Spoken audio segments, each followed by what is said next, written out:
Here we are back in the LBJ Penthouse talking about another week in Texas politics. And this week started off in the Supreme Court, and it's wrapping up with another court battle on the federal side. So let's kick it off with our headlines for the week with our group. Mark Wiggins, political consultant. What's your headline for the week? Virginia election shows that Democrats have to deliver. Stephen Dial, Fox 4 Dallas. Full one from a couple of weeks ago, Texas versus the United States. Cassie Pollock, Texas Tribune. What's your headline for the week? Republicans flipped San Antonio area Texas House seat. And Scott Braddock with the Quorum Report. Even conservative Supreme Court justices skeptical about the Texas abortion ban. Scott, were you surprised to see the two conservative Supreme Court justices raise concerns with the Texas abortion law?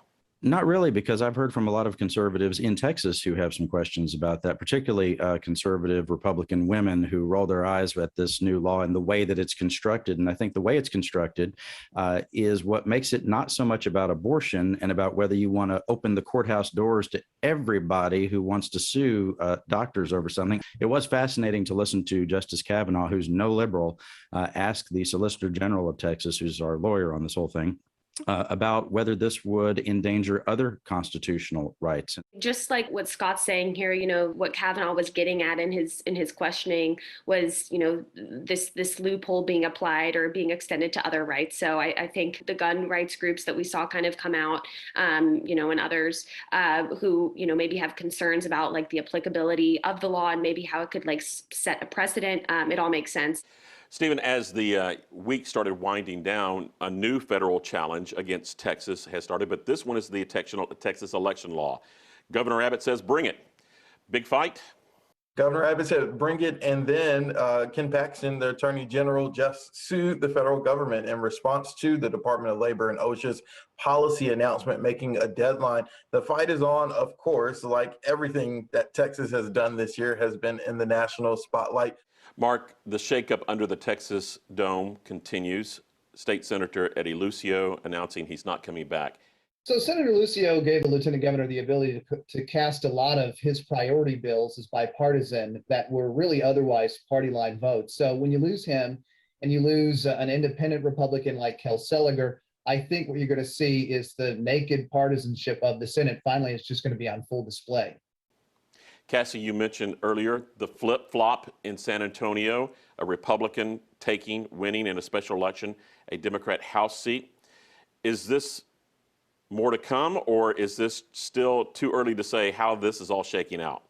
I would say too early to say, and my main reason for that is, special elections, when they happen, should always be treated as, specific events and not necessarily, harbingers for what's to come. So at least one Republican group who was involved in that race is sounding pretty confident that this is just the beginning of the Republicans' track record for this upcoming cycle. There are a lot of propositions on the ballot that we had on Tuesday. Some won, some lost. Scott, any surprises for you?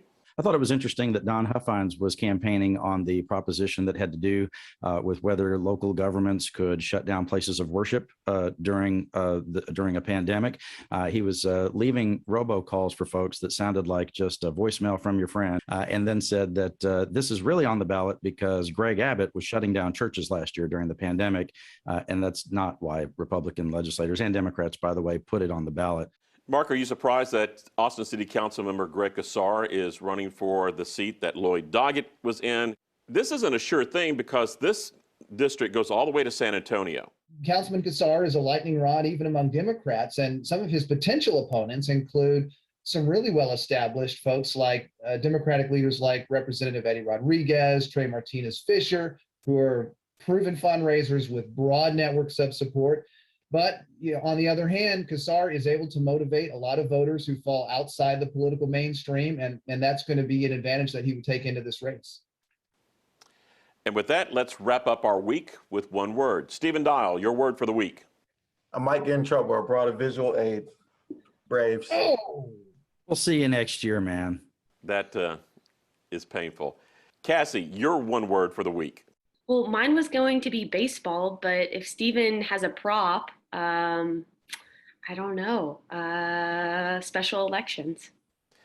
Go Astros. Mark Wiggins, your one word for the week. reality check. And Scott Braddock, your one word. Abortion. And with that, we wrap up another week in Texas politics.